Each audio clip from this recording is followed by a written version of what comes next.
الحمد لله نحمده ونستعينه ونستغفره ونؤمن به ونتوكل عليه ونعوذ بالله من شرور أنفسنا ومن سيئات أعمالنا من يهده الله فلا مضل له ومن يضلله فلا هادي له ونشهد أن لا إله إلا الله وحده لا شريك له ونشهد أن سيدنا ومولانا محمدا عبده ورسوله صلى الله تعالى عليه وعلى آله وصحبه وبارك وسلم تسليما كثيرا أما بعد فأعوذ بالله من الشيطان الرجيم بسم الله الرحمن الرحيم إن الذين قالوا ربنا الله ثم استقاموا تتنزل عليهم الملائكة ألا تخافوا ولا تحزنوا وابشروا بالجنة التي كنتم توعدون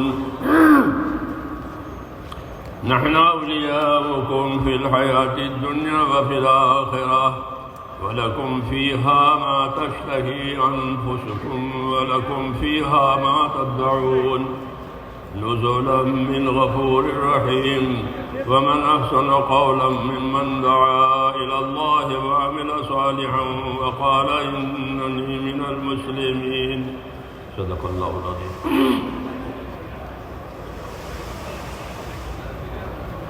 بزرگوں اور پیارے بھائیوں،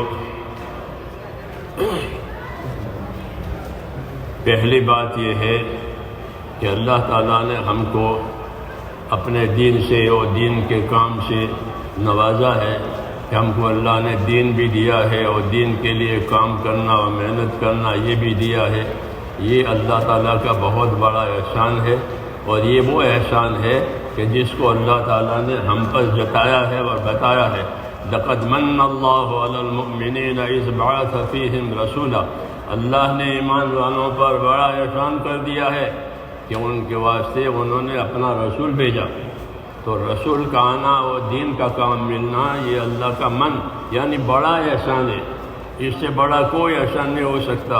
اللہ تعالیٰ نے ہم کو یہ نعمت عطا فرمائی ہے. جب اللہ تعالیٰ نے ہم کو یہ نعمت عطا فرمائی ہے تو اس نعمت کا ہم پر اثر ہونا چاہیے کہ یہ نعمت جو ملی ہے اس کا اثر ہمارے اوپر ہو. حدیث شریف میں ہے کہ ان اللہ یحب ان یرا علی عبدہ اثر نعمتہ، کہ اللہ تعالیٰ کو یہ بات پسند ہے کہ جو نعمت اللہ تعالیٰ نے بندے کو دی ہے اس نعمت کا اثر ان کے اوپر ہو، بندے کے اوپر ہو. تو سوال یہ ہے کہ یہ نعمت دین جو ہم کو ملی ہے اس کا اثر ہمارے پر ہونا چاہیے، اور وہ اثر کیا ہے؟ بسم اللہ الرحمن الرحیم والصلاة والسلام على سید الانبیاء والمرسلین وعلى آلہ وصحبہ اجمعین وبعد. Our respected Shaykh is saying, dear brothers and elders, firstly we must understand that Allah subhanahu wa ta'ala has granted us one of the biggest favor that Allah can grant anyone. That is the deen and the effort of deen. Allah subhanahu wa ta'ala tells us in the Quran, لَقَدْ مَنَّ اللَّهُ عَلَى الْمُؤْمِنِينَ إِذْ بَعَثَ فِيهِمْ رَسُولًا مِنْ أَنفُسِهِمْ. It's the biggest favor upon the people that Allah subhanahu wa ta'ala has sent prophets and given us the work of the prophets. But when a ni'mat is given, it is important that the effect of that ni'mat is seen upon us. Allah subhanahu wa ta'ala's Rasul sallallahu alayhi wa sallam tells us that Allah subhanahu wa ta'ala likes to see the effect of every ni'mat upon His servants. And now we must understand what is the effect that should be upon us based on this ni'mat and huge favor of Allah. اس لیے ہمیں یہ سوچنا ہے کہ اس نعمت کا ہمارے اوپر کیا اثر ہونا چاہیے. تو ایک تو میرے دوستو اس کا اثر یہ ہے کہ ہم اس نعمت کا شکر کریں، کہ جس نعمت کا شکر ہوگا وہ نعمت باقی رہے گی اور بڑھے گی. یہ اللہ کی سنت ہے کہ جس نعمت پر شکر ہوا وہ باقی بھی رہے گی اور وہ بڑھے گی. لئن شکرتم لازیدنکم، کہ اگر تم شکر کرو گے تو میں آئندہ بھی زیادہ دیتا رہوں گا، یہ کہا. تو اس لیے ایک تو اس کا شکر کرنا ہے کہ اس نعمت پر اللہ نے ہم کو یہ نعمت عطا فرمائی، نعمت دین. دوسری بات کہ اس نعمت کا حق ادا کرنا ہے. اس نعمت کی وجہ سے ہمارے اوپر کیا حق واجب ہوتا ہے وہ بھی سوچنا ہے. اس لیے کہ حق ادا کرنے کی وجہ سے اس کے اثرات پیدا ہوں گے. جب اس کا حق ادا نہیں ہوتا تو اس کے اثرات پیدا نہیں ہوتے.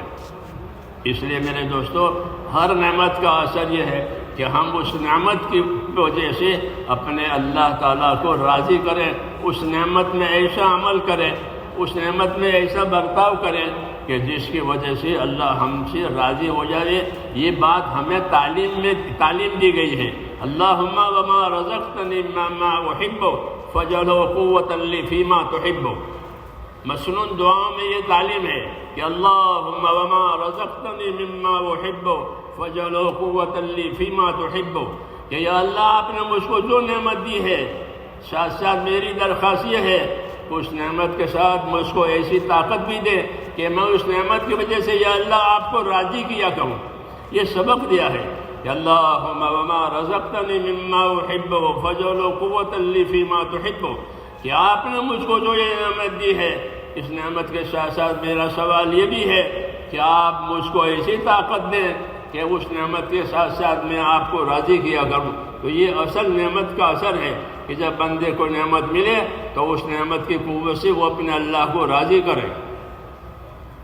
Now what is this effect that Allah wants to see through this ni'mat that Allah has blessed us with? Number one is that we have to be extremely thankful towards Allah subhanahu wa ta'ala for granting us this ni'mat. And we know the principle is that for any ni'mat, for any blessing, if we are thankful to Allah, Allah increases that ni'mat. لَإِن شَكَرْتُمْ لَأَزِيدَنَّكُمْ. Allah says, if you are thankful, I will definitely and certainly increase that ni'mat for you. Number two is to fulfill the right of that ni'mat and that blessing that Allah has given us. Now, how would one be able to fulfill the right of that ni'mat? He has to utilize that ni'mat and that bounty of Allah to please Allah subhanahu wa ta'ala. One of the famous du'as of Rasulullah sallallahu alayhi wa sallam, and masnoon du'as, that, oh Allah, of all the ni'mats that you have granted me, give me the ability to use that ni'mat to please you as well. Allah grants the ability along with the ni'mat to use that ni'mat to please Allah. سب سے بڑی نعمت جو میں نے عرض کیا وہ یہ ہے کہ اللہ تعالیٰ نے ہم کو دین دیا ہے. دین یہ عربی زبان کا لفظ ہے، دال یا نون. دین، دین کا کیا ترجمہ ہے؟ دین کا ترجمہ ہے بدلہ، جزا. دین اس کا ترجمہ ہوتا ہے بدلہ اور جزا. مالک یوم الدین، روز جزا کا مالک. دین کی وجہ سے بدلے ملیں گے. دین بگاڑا ہے تو برا بدلہ ملے گا، دین بنایا ہے تو اچھا بدلہ ملے گا. یہ قاعدہ ہے، کیونکہ دین کا معنی ہی بدلہ، جزا. اس لیے میرے بھائیوں، اپنے دین کو اچھا بنانا ہے. ہم کو تعلیم دی ہے کہ اپنے دین کو، اپنے کاموں کو اچھا بناؤ. وَأَحْسِنُوا إِنَّ اللَّهَ يُحِبُّ الْمُحْسِنِينَ. یہ کہا کہ وَأَحْسِنُوا إِنَّ اللَّهَ يُحِبُّ الْمُحْسِنِينَ. اچھی طرح کام کرو، اللہ تعالیٰ اچھی طرح کام کرنے والوں سے محبت کرتے ہیں. اس لیے جس طرح دنیا کے کاموں کو آدمی اچھے سے اچھی طرح کرتا ہے، مکان بنائے گا تو اچھا بنائے گا، کھانا بنائے گا تو اچھا بنائے گا، اپنا لباس پوشاک بنائے گا تو وہ اچھا بنائے گا، اپنی ہر چیز کو اچھی بناتا ہے. جتنی اس کی حیثیت ہوتی ہے اس حیثیت کے حساب سے وہ اپنی چیز کو اچھی سے اچھی بناتا ہے. ایسے میرے بھائیوں، ہمارے دین کے کاموں کے بارے میں ہم کو یہ رہبری ہے کہ اپنے دین کے کاموں کو اچھے سے اچھا بناؤ. سب سے پہلا اپنا ایمان، اور ایمان ہے لا الہ الا اللہ، کہ اپنا ایمان بناؤ. اپنا ایمان بناؤ، ایسا ایمان بنانا کہ جو اللہ سے ڈراوے. ایمان بنانے کا مطلب یہ ہے کہ اپنا ایمان ایسا بناؤ کہ وہ ایمان ہمیں اللہ سے ڈراوے اور اللہ کی اطاعت اور تابعداری پر لے جاوے اور اللہ کی نافرمانی سے ہم کو بچاوے. ایسا ایمان بنانا یہ ہماری ذمہ داری ہے. Allah subhanahu wa ta'ala has granted us deen. What is the deen? Every word, God, Yahoo, and peace, return, compensation, Yawm al-Jazaa, Maliki Yawm al-Deen. Allah subhanahu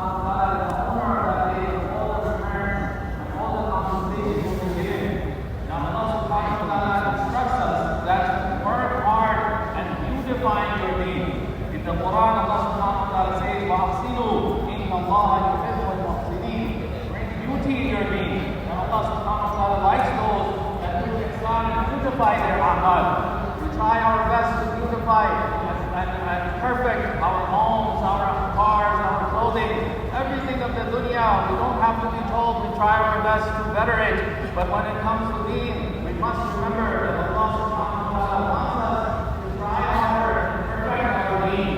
Now what does that start with? That starts with building our iman. Iman has to become so strong that this iman brings the fear of Allah subhanahu wa ta'ala. This iman puts that individual on obedience, and this iman protects that individual from all kinds of sin and disobedience.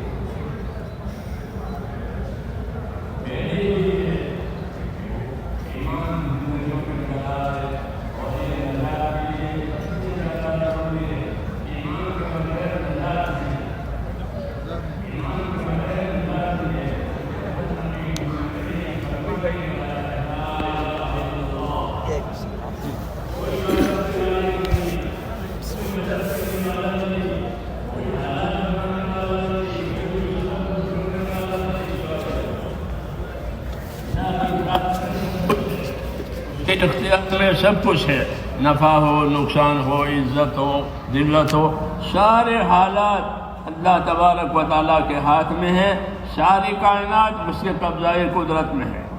لا الہ الا اللہ۔ جب سب چیزیں اللہ تعالیٰ کے ہاتھ میں ہیں اور ساری کائنات اس کے ہاتھ میں ہے تو دعوت دی ہے کہ اپنا تعلق اللہ تعالیٰ سے صحیح کرو۔ یہ دعوت دی ہے کہ اپنا تعلق اللہ تعالیٰ سے صحیح کرو۔ اگر تمہارے تعلقات، ہم سے کہا گیا کہ اگر تمہارے تعلقات اللہ تعالیٰ سے صحیح ہو گئے تو سارے حالات بن جائیں گے، سارے حالات بن جائیں گے۔ اگر بندوں نے اپنا تعلق اللہ تعالیٰ سے صحیح کر لیا۔ So Iman has to be built. There is no salvation without Iman. Every prophet that came, they gave the da'wah of La ilaha illallah, which basically means that there is no protector besides Allah. There is no helper besides Allah. There is no problem solver besides Allah. When everything is in the control of Allah subhanahu wa ta'ala, there is no profit or loss besides Allah subhanahu wa ta'ala. There is no harm or benefit besides from Allah subhanahu wa ta'ala. When everything is in the control and complete qudrat of Allah subhanahu wa ta'ala, then it is important to develop and fix our relationship with Allah subhanahu wa ta'ala. If the relationship with Allah is fixed, then all of our problems, all of our issues and all of our worries will be taken care of. اللہ تعالیٰ نے حالات کو اور نتائج کو اپنے قبضے میں رکھا ہے، اسباب بندوں کو دیے ہیں، یہ ترتیب ہے۔ حاکم کو حکومت دی، تاجر کو تجارت دی، مالدار کو مال دیا، زمیندار کو زمینداری دی، مزدور کو مزدوری دی۔ تو اللہ نے اسباب بندوں کو دیے ہیں اور حالات اپنے قبضے میں رکھے ہیں۔ اس لیے ہر سبب والے کو دعوت دی ہے کہ وہ اپنا تعلق اللہ تعالیٰ سے صحیح کرے۔ حاکم حکومت میں، تاجر تجارت میں، مزدور مزدوری میں، زمیندار زمینداری میں اپنا تعلق اللہ تعالیٰ سے صحیح کرے۔ یعنی اللہ پاک نے اس کو جس بات کا ذمہ دار بنایا ہے وہ ذمہ داری اپنے اس سبب میں رہ کر کے پوری کرے۔ اگر وہ اپنی ذمہ داری پوری کرے گا اللہ کے لیے تو اللہ تعالیٰ ہر حال میں اس کے حالات کو بہتر بنائیں گے، اور اگر اس نے اپنی ذمہ داری پوری نہیں کی تو جس حال میں بھی ہوگا اس حال میں اللہ اس کے حالات بگاڑ دیں گے۔ نبی کریم صلی اللہ علیہ وسلم نے مدینہ منورہ میں جانے کے بعد پہلا خطبہ دیا تھا، مدینے والوں سے خطاب فرمایا تھا جو کتابوں میں ہے، پہلا خطاب۔ اس خطاب میں یہ بات کہی گئی تھی، یہ بات فرمائی تھی کہ من اصلح ما بینہ و بین اللہ اصلح اللہ ما بینہ و بین خلقہ، کہ من اصلح ما بینہ و بین اللہ اصلح اللہ ما بینہ و بین خلقہ۔ اس کا مطلب یہ ہوتا ہے کہ جو لوگ اپنا اور خدا کا معاملہ صحیح کر لیں گے، یعنی اللہ تعالیٰ کو راضی کریں گے، اور جو ذمہ داریاں اللہ تعالیٰ نے کام کرنے کی یا بچنے کی یا آگے بڑھنے کی جو ذمہ داریاں اللہ تعالیٰ نے ان پر ڈالی ہے، جب یہ ذمہ داری پوری کریں گے تو اللہ تعالیٰ ان کی ہر طرح سے کفایت کرے گا، ہر طرح سے مدد کرے گا، ہر حالت بہتر ہوگی جائے گی۔ یہ فرمایا تھا پہلے خطبے میں جب مدینے والوں سے خطاب فرمایا تھا فمن اصلح ما بینہ وبین اللہ اصلح اللہ ما بینہ وبین خلقہ، کہ جو لوگ اپنا اور خدا کا معاملہ صحیح کر لیں گے تو اللہ ان کا اور دنیا والوں کا معاملہ صحیح کر دے گا، ساری چیزیں اور سارے حالات موافقت میں پڑ جائیں گے، اور اگر اللہ ناراض ہوا تو سارے حالات بگڑنے کا خطرہ ہے۔ Allah subhanahu wa ta'ala grants the means to the people and keeps the results to himself. Now every individual, whichever field he may be in, has to recognize the instructions of Allah subhanahu wa ta'ala and fulfill the rights of Allah subhanahu wa ta'ala, which means a leader has to fulfill the rights of Allah subhanahu wa ta'ala in his leadership. A farmer has to fulfill the rights of Allah in his farming. Businessmen, a laborer, in all aspects of life, every individual has been put into a different field of work. He has to fulfill the rights of Allah subhanahu wa ta'ala in that field. If he does so, Allah subhanahu wa ta'ala will take care of him. Allah will fix all his conditions and circumstances. If not, continuously the halat and conditions will become worse. One of the first khutbahs of Rasulullah sallallahu alaihi wasallam, which we find in the books, main point that the Prophet ﷺ emphasized on was man aslaha ma baynahu wa bayna Allah, aslaha Allahu ma baynahu wa bayna khalqih. That when a person fixes his relationship with Allah subhanahu wa ta'ala, Allah will fix all his relationships and all his dealings with all his makhluk. Now this has to be understood in every aspect of life, that if the rights are taken care of and the obligations are fulfilled, based on the first khutbah of Rasulullah sallallahu alaihi wasallam, Allah subhanahu wa ta'ala will fix all the conditions if relationship with Allah subhanahu wa ta'ala is fixed. اللہ تعالیٰ راضی ہوتا ہے تو حالات بنتے ہیں، اللہ ناراض ہوتا ہے تو حالات بگڑتے ہیں۔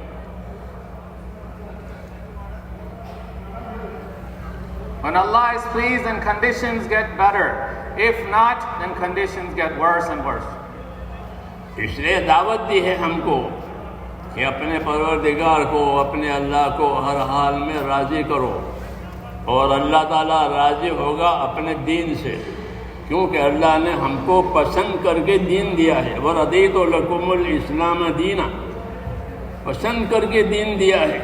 جب اللہ نے ہم کو دین پسند کر کے دیا ہے اور بہت دین پسند کیا ہے، تو اللہ ہماری بے دینی کو کیسے برداشت کریں گے اور ہماری بے دینی کو کیسے پسند کریں گے؟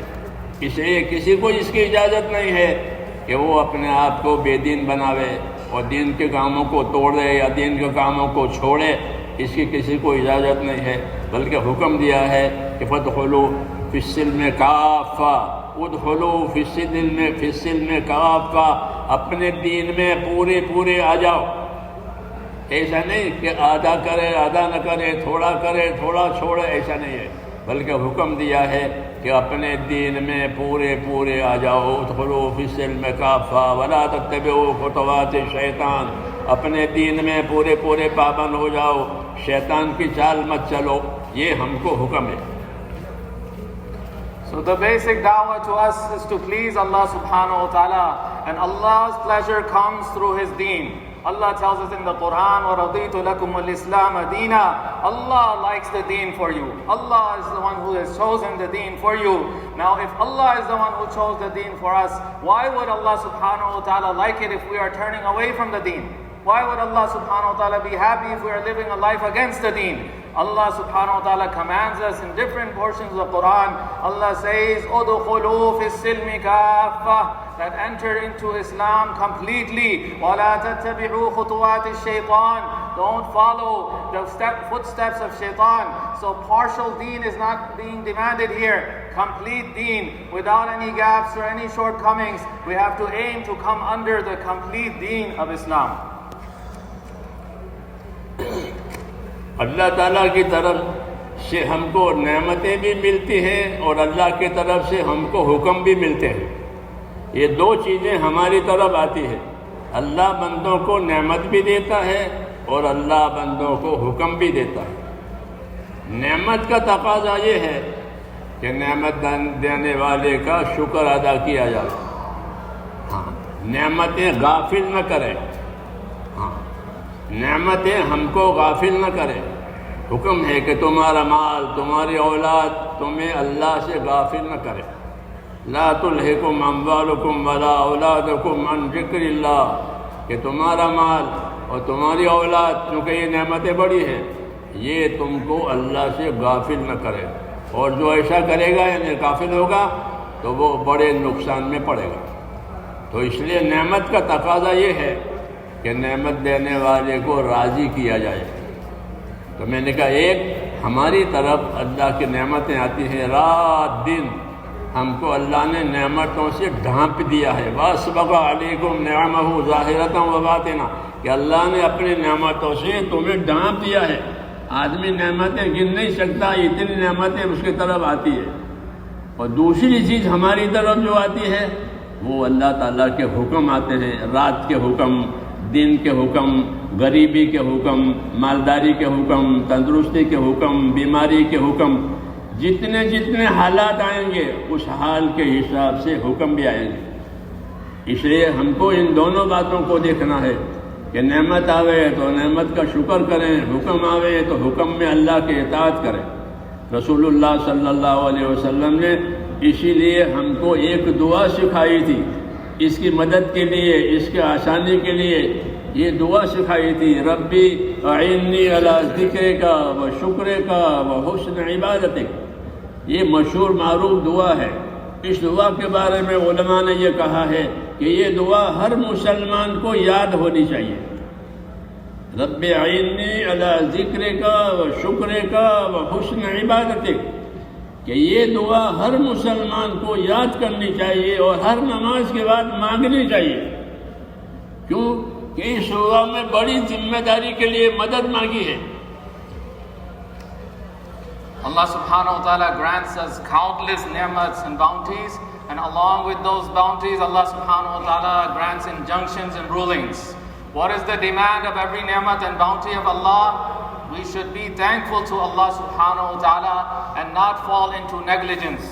Allah subhanahu wa ta'ala says in the Quran, تُلْهِكُمْ أَمْوَالُكُمْ وَلَا أَوْلَادُكُمْ عَنْ ذِكْرِ اللَّهِ. Your wealth, your children should not make you negligent of Allah's dhikr. If a person falls into negligence because of a ni'mat, he will suffer a big loss.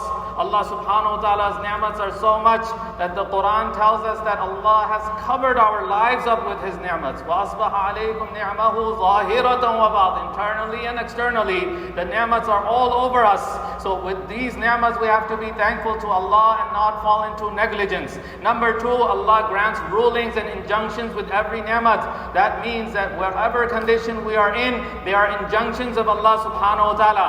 If somebody is in the state of poverty, what is Allah's command? What is Allah's ruling? If somebody is wealthy, what is Allah's command? What is Allah's ruling? If somebody is healthy, if somebody is ill, in all situations, Allah subhanahu wa ta'ala has granted rulings and injunctions. One of the famous du'as of Rasulullah sallallahu alaihi wasallam is that Rabbi a'inni ala dhikrika wa shukrika wa husni ibadatik. Oh Allah, help me so I can remember you and I can be thankful to you and I can bring beauty in my deen. Ulama ikram have said that every Muslim should memorize this dua as it's completely comprehensive to completing the dhikr and shukr towards Allah.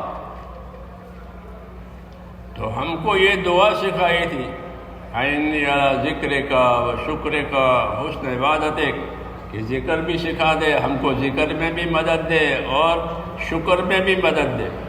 ذکر کا تعلق اللہ کے احکام سے ہے۔ ذکر کا معنی ہے، ذکر سے مراد ہے اللہ کے اطاعت۔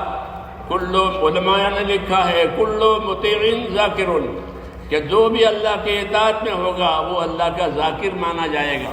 اس لیے اصل ذکر یہ ہے کہ اللہ کے اطاعت اور اس کے حکموں کی پابندی کی جائے۔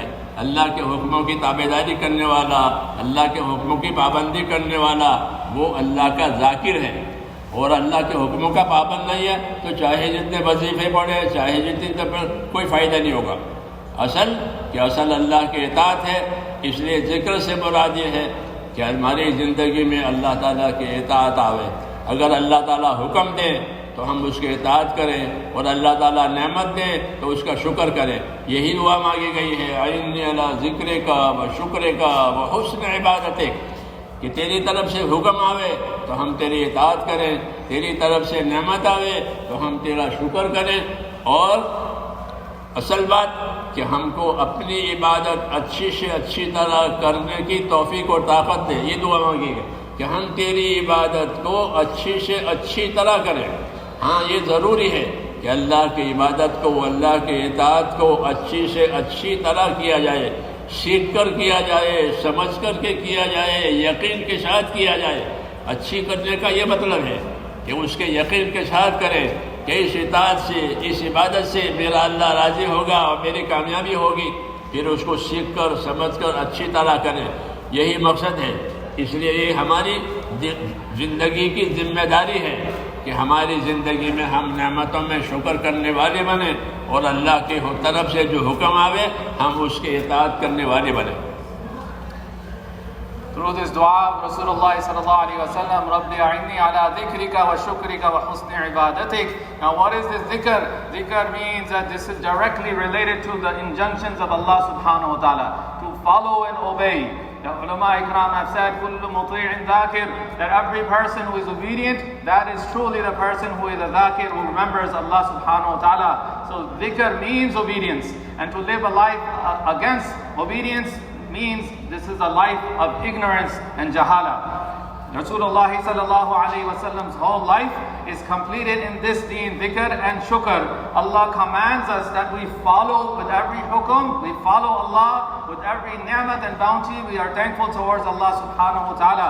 And the third thing in the dua is to fulfill every command in the best way possible. That means to learn it, to understand it, to have the proper conviction while executing that ibadat. That is what's demanding through every worship of Allah subhanahu wa ta'ala. اللہ نے دعوت کا جو عمل دیا ہے وہ اسی لیے ہے کہ دعوت کے عمل پر آنے سے ایمان میں طاقت آئے گی. ایمان میں طاقت آئے گی. جب آدمی اللہ کی دعوت میں اور اللہ کے راستے میں نکلے گا اور اس محنت میں اپنے آپ کو ڈالے گا تو پہلا نفع اس کی طرف یہ آئے گا کہ اس کے ایمان میں طاقت آئے گی, اس کا یقین بڑھے گا, اس کے دل میں خدا کا خوف آئے گا. والذین جاہدوا فینا لنہدینہم سبلنا, کہ جو لوگ ہمارے راستوں کی محنت کریں گے تو ہم ان کو, جو لوگ ہمارے دین کی محنت کریں گے ہم ان کو اپنے راستوں کی طرف رہبری کریں گے. سبل اللہ کے راستے, سبل سے مراد یہ ہے کہ جب محنت ہوگی تو اللہ تعالیٰ ان کو جنت والے اعمال کی طرف لے جائے گا. یہ مطلب ہے آیت کا کہ والذین جاہدوا فینا لنہدینہم سبلنا, کہ جو ہمارے راستے کی محنتیں کریں گے ہم ان کو اپنے سبل, سبل سے مراد اعمال جنت ہے کہ محنت کرنے والوں کو اللہ تعالیٰ جنت والے عملوں کی طرف لے جائے گا. محنت چھوٹ جائے گی تو جنت والے عمل بھی چھوٹ جائیں گے.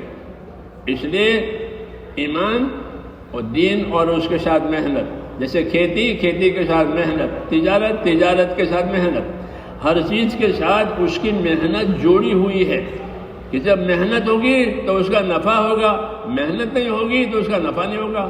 تاجر تجارت کی محنت کر کے تجارت کا نفع لیتا ہے, زمیندار زمینداری کی محنت کر کے اس کا نفع لیتا ہے, مزدور مزدوری کی محنت کر کے اس کا نفع لیتا ہے. ایسے ہی میرے بھائیوں اللہ کے دین کے ساتھ جب اللہ کے دین کی محنت ہوگی تو اب دین کا نفع آئے گا.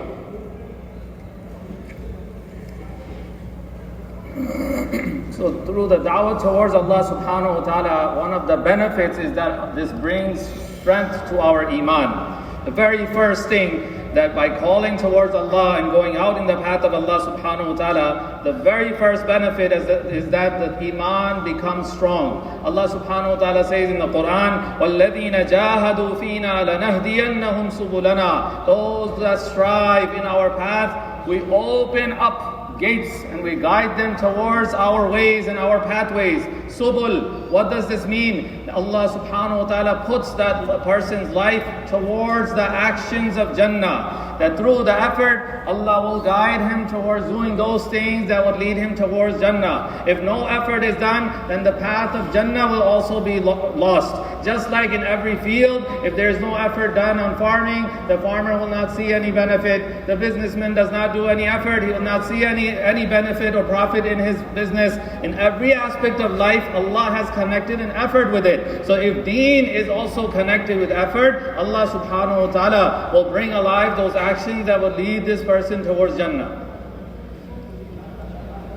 تو میں نے کہا کہ جس طرح ہر چیز کے ساتھ محنت لگی ہوئی ہے، ہمارے دین کے ساتھ بھی محنت لگی ہوئی ہے کہ دین محنت کے ساتھ، دین کی دعوت، دین کی تعلیم، دین کی پابندی اور استقامت، یہ مراد ہوتا ہے کہ اللہ کے دین کی محنت کے لیے کہ اللہ کے دین کی دعوت دو، اللہ کے دین کی دعوت دو، اللہ کے دین کے مددگار بنو۔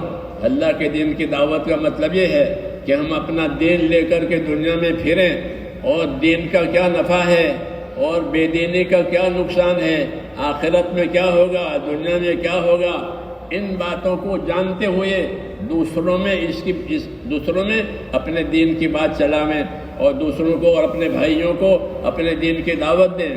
جس قدر ہمارا قدم دعوتوں پر اور دین کی محنت پر ہوگا، ہم اپنے دین پر مضبوط ہو جائیں گے۔ ان تنصروا اللہ ینصرکم ویثبت اقدامکم، یہ کہا کہ اگر تم اپنے دین کی مدد کرو گے تو اللہ تمہاری مدد کرے گا۔ اللہ کی مدد کا کیا مطلب ہے؟ کہ اللہ کی مدد کا مطلب یہ ہے کہ جو کام لے کر کے تم چلے ہو، اللہ دنیا میں اس کام کو چالو کر دے گا، یہ رکے گا نہیں، اس کی رکاوٹیں ختم ہو جائے گی، اس کے ماننے والے پیدا ہو جائیں گے، اس کے قبول کرنے والے تیار ہو جائیں گے۔ کہ ان تنصروا اللہ ینصرکم، کہ اگر تم اللہ کے دین کے مددگار بنو گے تو اللہ تمہاری مدد کرے گا، یعنی تمہاری بات چلے گی، تمہاری بات دنیا میں قبول ہو جائے گی۔ ہر قسم کے لوگ، ہر قسم کے بندے ایمان والے تمہاری بات کو قبول کریں گے۔ جیسا کہ ہم دیکھ رہے ہیں آج دنیا میں کہ جب دین کی محنت ہوئی تو ہر قسم کے لوگ، غریب بھی، مالدار بھی، پڑھے لکھے، بے پڑھے لکھے، مرد بھی، عورت بھی، شہری دیہاتی، ہر قسم کے لوگوں نے اس کام کو لینا شروع کیا، اپنی زندگی دین پر لانا شروع کیا۔ توبہ مل گئی، لاکھوں آدمیوں کو توبہ ملا۔ ہم توبہ نہیں کرا سکتے تھے، لیکن اللہ کی مدد سے ان کو توبہ ملی ہے۔ کیوں؟ کہ محنت کرنے والوں کی اللہ مدد کرتے ہیں کہ جب تم دین کی محنت کرو گے تو ہم تمہاری محنت کے اثرات کو دنیا میں پھیلائیں گے، تمہاری بات کو قبول کرنے والے بنائیں گے۔ ایک انعام یہ ہے کہ تمہاری بات قبول ہوگی دنیا میں، دوسرا انعام یہ ہے کہ تمہارے اپنے قدم بھی جمیں گے۔ جتنی تم لوگوں کو دعوت دو گے، جتنا تم لوگوں کو سمجھانے کی کوشش کرو گے، اتنے تم اپنے دین پر مضبوط ہو جاؤ گے۔ ان تنصروا اللہ ینصرکم ویثبت اقدامکم، دو باتیں کہیے کہ اگر تم اپنے دین کی مدد کرو گے تو اللہ تمہاری مدد کرے گا، یعنی تمہارے دین کے بعد دنیا میں چلے گی، ہر رنگ والے کے بعد، ہر قوم کے بعد تمہارے دین کے بعد چلے گی، لوگ اس کو لیں گے۔ دوسرا فائدہ کیا ہوگا؟ کہ دوسرا فائدہ تمہاری محنت دعوت کا یہ ہوگا کہ تم اپنے دین پر مضبوط ہو جاؤ گے۔ اگر یہ کام چھوٹ گیا تو دوسروں کا نفع بھی گیا اور خود بھی اپنے دین میں کمزور ہو جاؤ گے۔ فرائض چھوٹ جائیں گے۔ دین میں کمزور ہونے کا مطلب یہ ہے کہ جو باتیں اللہ نے فرض کی ہیں وہ چھوٹ جائے گی، نماز چھوٹ جائے گی، زکوٰۃ ادا نہیں ہوگی، روزے ادا نہیں ہوں گے، دین نہیں سکھا جائے گا۔ محنت چھوٹنے کے یہ اثرات ہیں، منفی اثرات کہلاتے ہیں یہ، کہ یہ اثرات پڑیں گے کہ دین کے محنت چھوڑ دی جائے گی تو پھر یہ باتیں پیدا ہوگی، ہاں کہ نماز چھوٹ گئی، زکوٰۃ ادا نہیں ہوئی۔ چنانچہ آج 100% مسلمانوں میں ہونا تو یہ ہے کہ 100% مسلمان نمازی ہوں، نہیں ہے۔ 100% مالدار زکوٰۃ ادا کرنے والے ہوں، لیکن نہیں ہے۔ ایسے 100% دین سیکھنے والے ہوں، لیکن نہیں ہے۔ وجہ کیا ہے؟ کہ اس کی محنت چھوٹ گئی، اس کی محنت چھوٹ گئی۔ اس لیے میرے دوستو، ہر کام کا نفع اس کی محنت کے بقدر ہوتا ہے۔ جتنی محنت اتنا نفع، جتنی محنت اتنا نفع۔ لیس للانسان الا ما سعى، کہ آدمی کے لیے کچھ نہیں ہے سوائے اس کی محنت کے۔ یعنی آدمی کو جو اس کا نفع ملے گا وہ اپنی محنت کے بقدر ملے گا۔ اگر محنت چھوٹ گئی تو کسی بھی کام میں نفع نہیں ہوگا، نہ تجارت میں، نہ زراعت میں، نہ ملازمت میں، کسی میں نفع نہیں ہوگا، محنت ہی نہیں ہے۔ ایسے میرے بھائیوں، دین کی محنت نہیں ہوئی تو پھر دین کا کوئی نفع نہیں، آدمی اپنے دین کو بھول جائے گا۔ Allah subhanahu wa ta'ala has connected the effort with everything, and deen requires effort. That through our da'wah, we have to bring alive ta'aleem, we have to bring alive consistency and become the helpers of Allah subhanahu wa ta'ala, helpers of the deen of Allah subhanahu wa ta'ala. We have to go around and explain to the people what is the benefit of it, living a life with deen, and what is the loss if a person lives a life against the deen, and call people towards this. When a person becomes the helper of the deen of Allah subhanahu wa ta'ala, Allah says, in tansurullaha yansurkum wa yuthabbit aqdamakum. When you help Allah's deen, Allah will help you, and Allah subhanahu wa ta'ala will make your feet firm. That means in every aspect of life, if we look around, wherever effort is being done, within America, if we see that people are here from all over the world, this shows that when effort is done, Allah subhanahu wa ta'ala helps that effort. Allah brings acceptability with that effort. All aspects of people, all type of people, whether rich, poor, big, small, every type of person starts to accept that message. And we have seen this, that wherever effort has been done, Allah removes the obstacles. Allah removes those people that are coming in the way. Anyone that rejects, Allah turns them into a helper, and they are ready to accept the message. This is a sign of the help of Allah subhanahu wa ta'ala. That's the very first thing, by becoming the helper of the deen of Allah. Number two is that our feet will become firm. That wherever we are, we will become consistent in our deen. What we are seeing today is that the basic a'mal of our deen, salat, basic injunctions and obligations, zakat and fasting, we don't see 100% of the Muslims doing this. Do we see people praying 100%? No. We see zakat paying? No. We see people learning the deen 100%? No. All of this is because we have left the effort. Allah subhanahu wa ta'ala says, لَيْسَ لِلْإِنسَانِ إِلَّا مَا سَعَى. The rule and the principle is that based on the effort, proportionate to the amount of effort which is put into something, that's what you will get. So based upon the effort of deen, that's the amount of deen we are seeing today. And in every department of life, this rule works. Whether a person is doing business or farming or taking care of crops or any other aspect of life, based on how much effort he puts into it, he sees the profits. So for deen, if we follow and we become the helpers of Allah's deen, Allah subhanahu wa ta'ala will show us the effects at that level.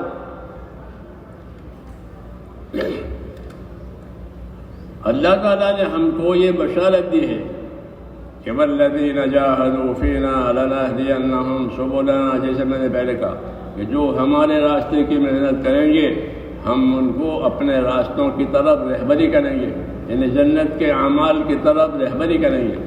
دین کی محنت کا پہلا فائدہ یہ ہوتا ہے کہ آدمی کے دل میں خدا کا خوف پیدا ہوتا ہے۔ ہاں، اللہ اپنا خوف ڈالتے ہیں۔ 4 مہینے صحیح لگے، مثال کے طور پر کہہ رہا ہوں، 4 مہینے صحیح لگے کہ کیا ملا؟ کہ خدا کا خوف ملا۔ کہ خدا کا خوف ملنے کا کیا علامت ہے، کیا نشانی ہے؟ کہ میں نے تمام گناہوں سے توبہ کی۔ وہ یہ کہے گا کہ گناہوں سے توبہ ہوئی، جو نمازیں چھوٹی تھی اس نمازوں کو پڑھ رہا ہوں۔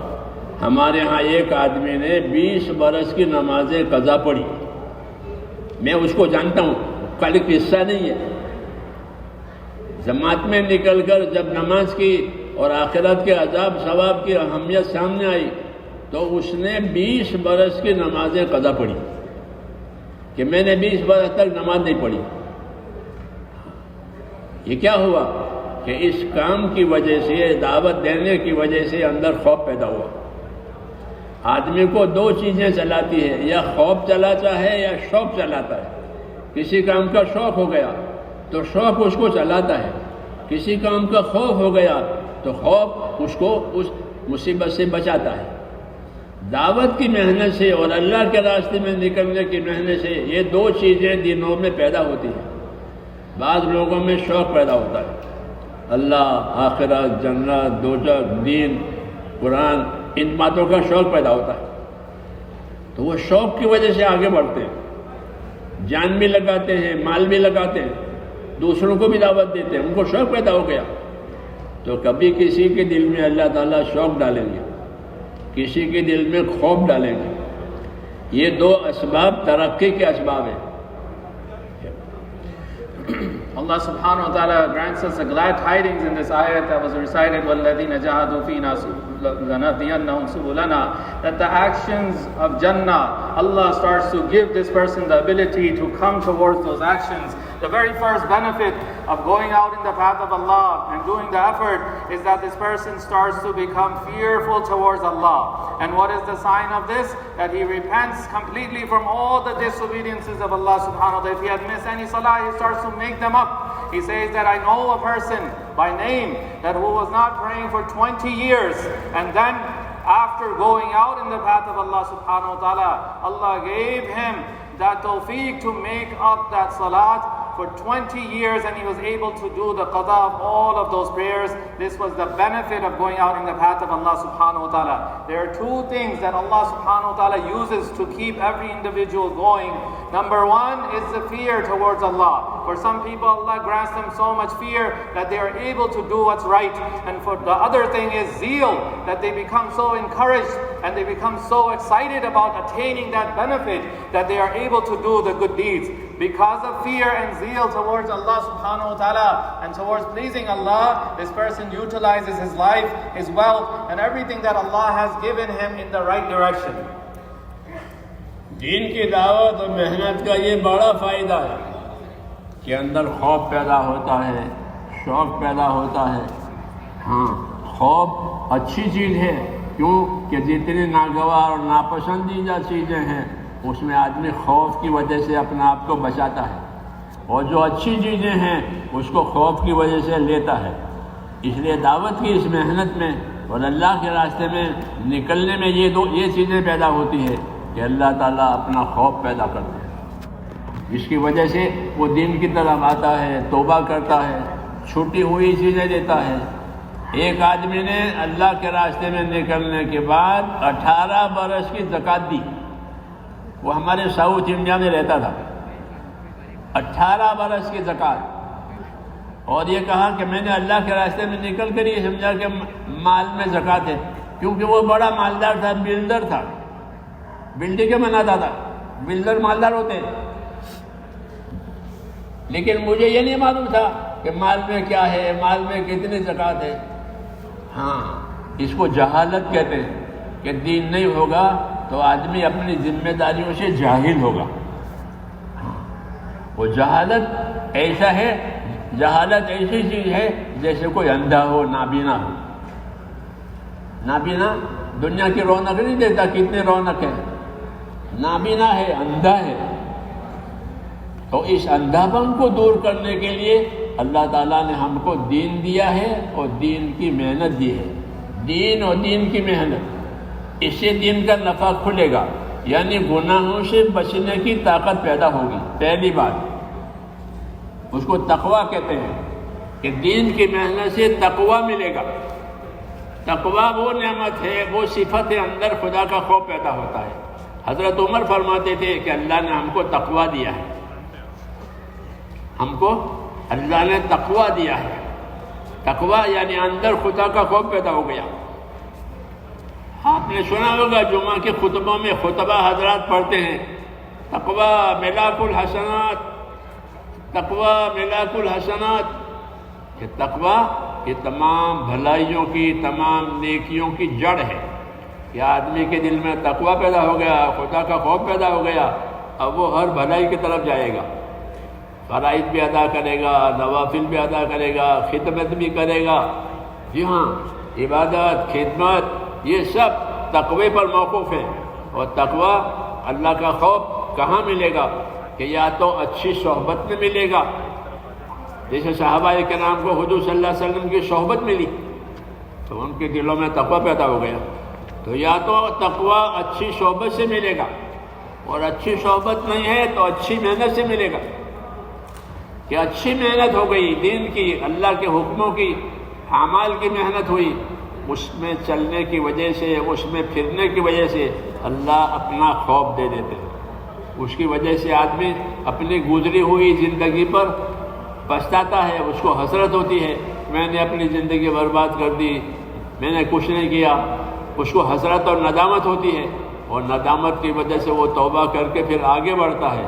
تو اللہ کے راستے میں نکلنے کا ایک فائدہ یہ ہے کہ آدمی کو توبہ ملتی ہے، اور پچھلی زندگی پر اس کو افسوس ہوتا ہے، اور اگلی زندگی بنانے کی طاقت ملتی ہے کہ اگلی زندگی مجھے بنانی ہے ایمان والی، عبادت والی، اخلاق والی، اخلاص والی۔ یہ زندگی میں یہ چیزیں بننی چاہیے، خالی کھانا کمانا نہیں، بلکہ اللہ نے زندگی کو اس لیے دی ہے کہ اپنی زندگی کو بناؤ، یہ نہیں کہ اپنی زندگی کو گزارو، وہ تو گزرے گی، روزانہ صبح شام ہوتی ہے، زندگی گزرتی ہے۔ اصل تو میرے بھائیوں زندگی کو بنانا ہے، اور زندگی بنانے کا مطلب یہ ہے کہ ہماری زندگی اللہ کے رضا والے راستے پر بڑھ جاوے، رسول اللہ صلی اللہ علیہ وسلم کی سنتیں اور آپ کے طریقے ہماری زندگیوں میں آ جائے، اور دوسروں کے ساتھ ہمارا معاملہ بھلائی اور احسان کا ہو جاوے۔ ایمان، اعمال، اخلاق، یہ تین چیزیں بنیادی ہیں۔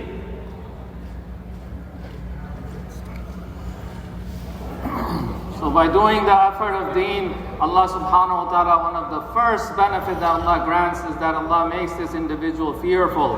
Now he is afraid to do anything evil. He is going to protect himself based on the effort of deen that he is doing.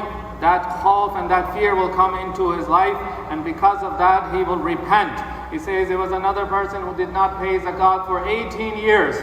By going out in the path of Allah subhanahu wa ta'ala, finally Allah gives him the tawfiq and he was able to pay it off. He was a person who worked as a builder and in the line of construction. These people are very, very wealthy. He had no idea how to pay the zakat, but this was the barakat and blessing and the benefit of going out in the path of Allah, that Allah gave him the tawfiq to finally pay off the zakat for 18 years. If we live without deen and without knowing our rights towards Allah, is living in the state of ignorance. And an ignorant man is just like a person who is blind. He cannot see the attractions of this dunya.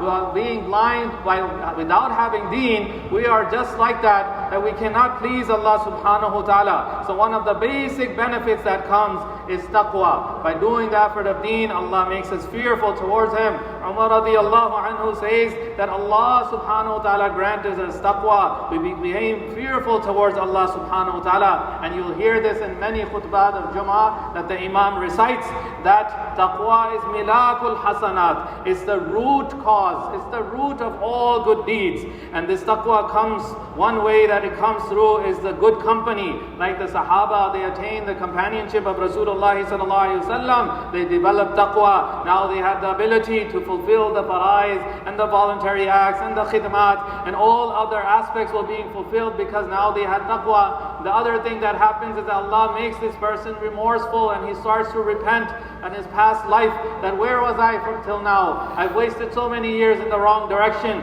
This happens as a benefit of going out in the path of Allah subhanahu wa ta'ala. The strength to repent, the strength to fulfill ibadat, the strength to develop good characteristics, the strength to develop sincerity. All of this is built by going out in the path of Allah subhanahu wa ta'ala. Allah says build your life. Allah does not say just spend it. Building means to work in the direction that Allah is pleased with, to bring alive every sunnah of Rasulullah sallallahu alaihi wasallam, and to strengthen our iman and our a'mal salihah.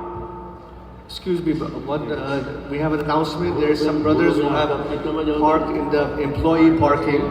Some brothers who have parked in the staff parking. Please immediately remove their cars, otherwise they will be towed. Those brothers who have parked illegally in the staff parking, please remove their cars, inshallah.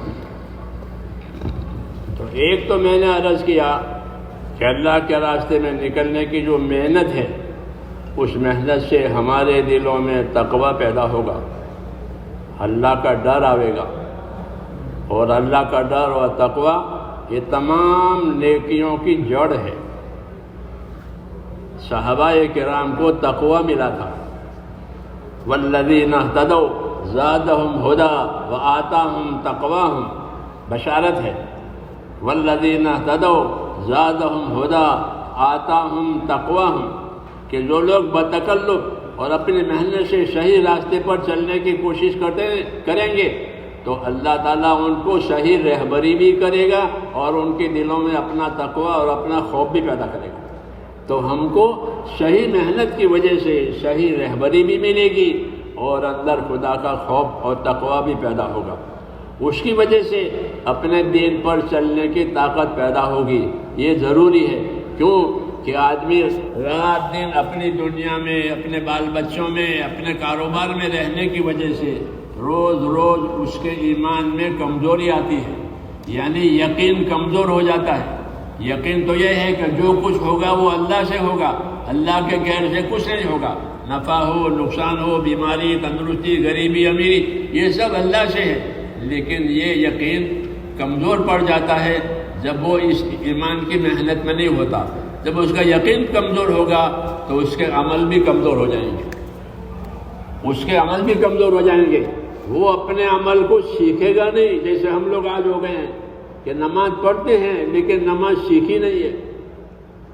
وضو کرتے ہیں لیکن وضو سیکھا نہیں ہے، دیکھا دیکھی کر لیتے. سیکھنے کا مطلب یہ ہے کہ ہم دین کے کاموں کو سیکھیں، یعنی اس کی فضیلت بھی جانیں، اس کا طریقہ بھی جانیں. اس کو سیکھنا کہتے ہیں کہ اس کی فضیلت بھی جانو اور اس کا طریقہ بھی جانو. اللہ نے سیکھنے کے لیے اور سمجھنے کے لیے علم اتارا ہے دعوت کے ساتھ، کہ دعوت بھی ہو عمل کی، اور پھر عمل کو صحیح کرنے کے لیے اس کا سیکھنا سکھانا ہو، اس کا علم ہو. فضائل کا علم اتارا ہے اللہ نے. فضائل کا علم ہوگا آدمی کو، مسلمان کو، تو وہ اپنے عمل کی قیمت سمجھے گا. جیسے تاجر اپنی چیز کی قیمت سمجھتا ہے کہ یہ چیز میرے ہاں اتنے میں آئی ہے اور اتنے میں جا رہی ہے. ایسا کوئی تاجر نہیں ہے کہ جو اپنی چیز کی قیمت بھی نہ سمجھے، نفع بھی نہ سمجھے. ایسا کوئی تاجر نہیں ملے گا آپ کو. بلکہ ہر تاجر جو چیز، جو آئٹم اس کی ہے، وہ جانتا ہے کہ یہ اتنی قیمت کی ہے اور مجھے اس پر اتنا نفع کمانا ہے. اسی کو تاجر کہتے ہیں. تو حضور صلی اللہ علیہ وسلم نے بتایا کہ ہر انسان تاجر ہے دنیا میں. وہ اپنی صلاحیتوں کو دنیا میں لگائے گا.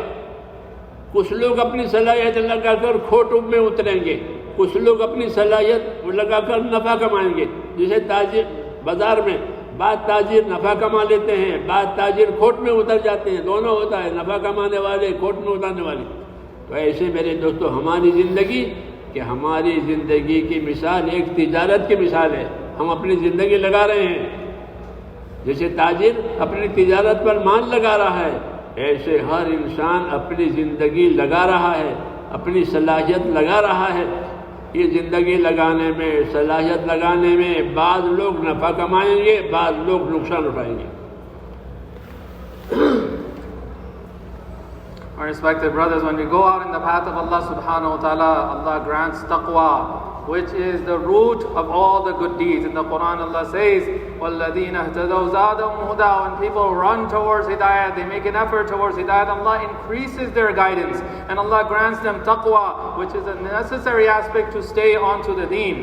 Now, it is important for us to understand that when we are around our family and friends and worldly aspects, most of our life, this pollutes our conviction. Our yaqeen gets polluted, and we don't understand how great Allah is and how much power Allah possesses, and Allah controls everything. Our knowledge says that Allah is the doer, but because this yaqeen and conviction becomes weak, the actions also become weak. We pray salah, but we pray it without even learning it.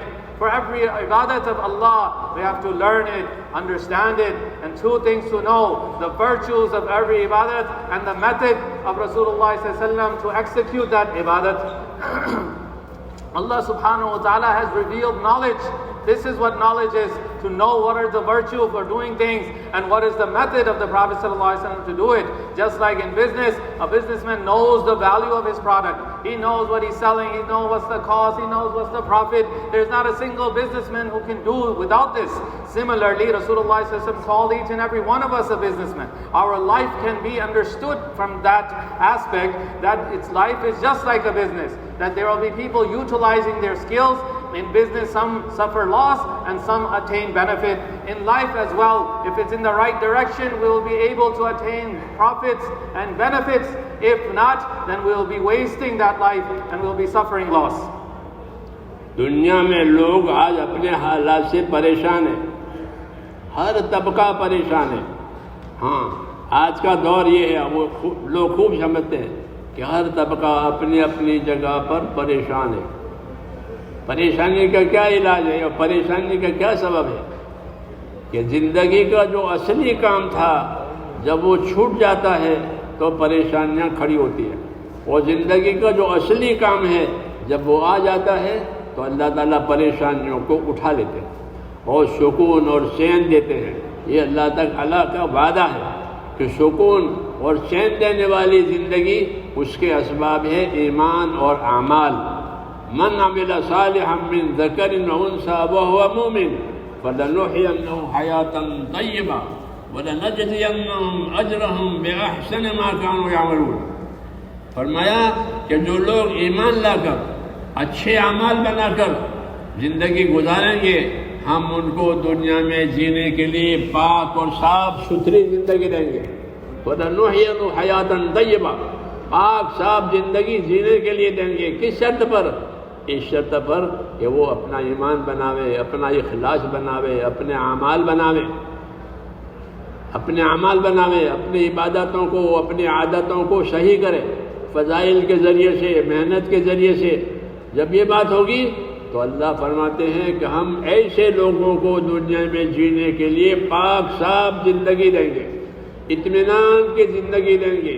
وَلَنُحْيِيَنَّهُ حَيَاةً طَيِّبَةً، کہ دنیا میں جینے کے لیے پاک زندگی، یہ پاک زندگی کفر سے، شرک سے، پریشانیوں سے، مصیبتوں سے پاک ہوگی، اس میں چین ملے گا، اس میں برکتیں ہوگی، یہ وعدہ ہے۔ ایمان اور عمل والی محنت کرنے کی وجہ سے پاک صاف زندگی ان کو دی جائے گی، وعدہ ہے۔ اور جو آخرت ہے اس کا بدلہ تو اللہ کہتے ہیں اس سے اور بڑھا کر دیں گے۔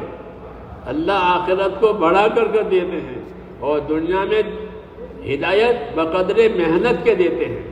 جتنی محنت اتنی ہدایت، جتنی محنت ان کی ہدایت، راستے کھلتے چلے جائیں گے محنتوں کی وجہ سے۔ اور آخرت کا جو بدلہ ہے وہ تو بہت زیادہ بڑا کر دیں گے۔ وَإِن تَكُ حَسَنَةً يُضَاعِفْهَا، ایک نیکی بھی ہوگی تو ایک نیکی نہیں ہوگی بلکہ اس کو اللہ بڑھا دیں گے۔ یہ اللہ کی سنت ہے اور یہ بشارت ہے۔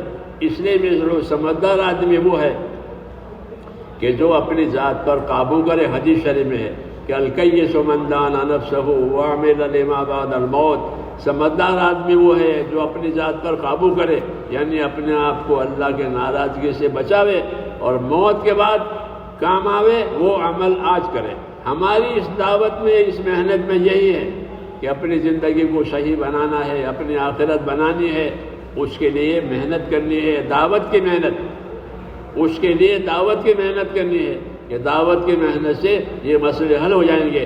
اس لیے ہمارے بزرگوں نے، اللہ تعالیٰ ان کو جزائے خیر دے، ہم کو اس راستے پر ڈالا ہے، اور اپنے ہر بھائی کو اس کی دعوت دی جاتی ہے کہ وہ پاک صاف ستھری چین والی زندگی حاصل کرنے کے لیے اپنے آپ کو تیار کرے۔ اس کے لیے آسان راستہ یہ ہے کہ اس کام میں 4 مہینے ایک مرتبہ اچھی طرح سے لگائے جائے۔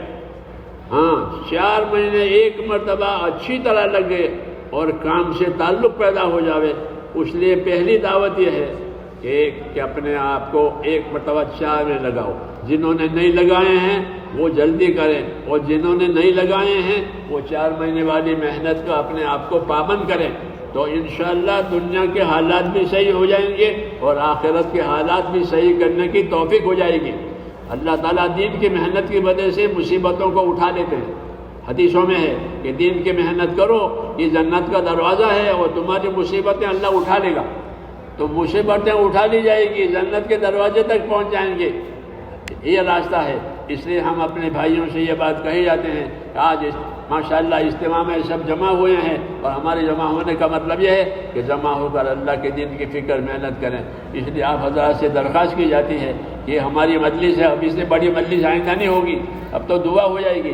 آج موقع ہے، ہمت کر کے 4 مہینوں کے لیے اپنے آپ کو پیش کرو۔ خاص کر کے ہمارے وہ بھائی کہ جنہوں نے اب تک 4 مہینے نہیں دیے ہیں، 100 سال ہو گئے تبلیغ کو اور اب تک 4 مہینے نہیں ہاتھ آئے ہیں، وہ پہل کریں اور اپنے آپ کو اللہ کے دین کو سیکھنے سکھانے کے لیے، اپنی زندگی کی ذمہ داریوں کو سمجھنے کے لیے اس راستے میں نکلیں 4 مہینوں کے لیے۔ اب بتائیں اب اس کے ساتھ کون کون تیار ہے؟ جب تک ہماری تشکیل نہ ہو جائے اٹھک بیٹھک نہ کریں، کام کے مددگار بنیں۔ جیسے سلام پر نماز پوری ہوتی ہے ایسے تشکیل پر ہمارا یہ کام پورا ہوگا۔ My respected brothers and elders, we see it in every category of life, people are worried. In their own way, they're going through problems and complications.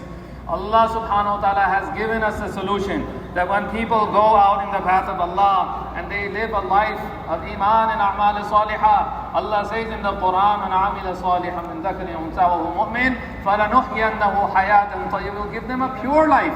A life which is free from stress, a life which is free from problems, calamities and issues. All the problems will be solved if this person comes onto Iman and lives a life of ikhlas, sincerity and a'mal salihah. Through the virtues and through making effort, this person will be attaining a comfortable life. Now he won't have any issues. Hayatan tayyibah means free from any kind of disbelief and shirk and problems and struggles and stress. Everything is covered. This is the promise in this effort of Allah subhanahu wa ta'ala. And this is just in the world. In the hereafter, Allah will multiply on a whole different scale. Allah subhanahu wa ta'ala says, وَإِن تَكُ حَسَنَةً يُضَاعِفْهَا. Any good deeds in the hereafter, Allah will continuously multiply for us. This is the sunnah of Allah subhanahu wa ta'ala. Allah grants these glad tidings. This is why Rasulullah said in the hadith, Al-Kayyisu man dana nafsahu wa amila lima ba'da al-maut. Intelligent person is the one who controls himself from his desires and he works towards the life hereafter. And because of that, Allah subhanahu wa ta'ala solves all of his problems. And this is why we are saying that if a person goes out in the path of Allah and spends 4 months properly, this will put his life onto track. If we haven't done so already, we should immediately be planning to go out for 4 months. This will fix all of the issues, and in the hereafter, Allah subhanahu wa ta'ala will put our life, this dunya, in a way that the hereafter issues will be solved as well. The hadith, there are numerous hadiths that point to this, that when a person does the effort of deen, Allah puts his life onto the track which leads to the door of Jannah. And number 2, all the problems of the dunya are uplifted by Allah subhanahu wa ta'ala. So let's look at this gathering. This is one of the final biggest gathering of the Ijtima. We're not going to get an opportunity like this again. So let's make intentions for 4 months if we have not done so already. Tabligh has been around for 100 years and we're saying the same thing and we still haven't spent 4 months. So please make intention for 4 months and do not get up from this gathering. Just like in Salah, we do not get up until the Salam is done, until the Tashkeel is complete. Do not get up and make any movements from this gathering. بتاؤ پہل کرو. So who's ready, brothers? Stand up, brothers. Make intentions, inshallah. جنہوں نے اب تک نہیں لگائے ہیں وہ موقع کو غنیمت سمجھے. Take advantage of this opportunity, brothers. You haven't spent 4 months, make intentions. Stand up, brothers. جن کا وضو ہے وہ بیٹھے رہیں, ابھی تشکیل ہوگی. Whoever has wudu, stay seated, inshallah. اٹھک بیٹھک نہ کرے.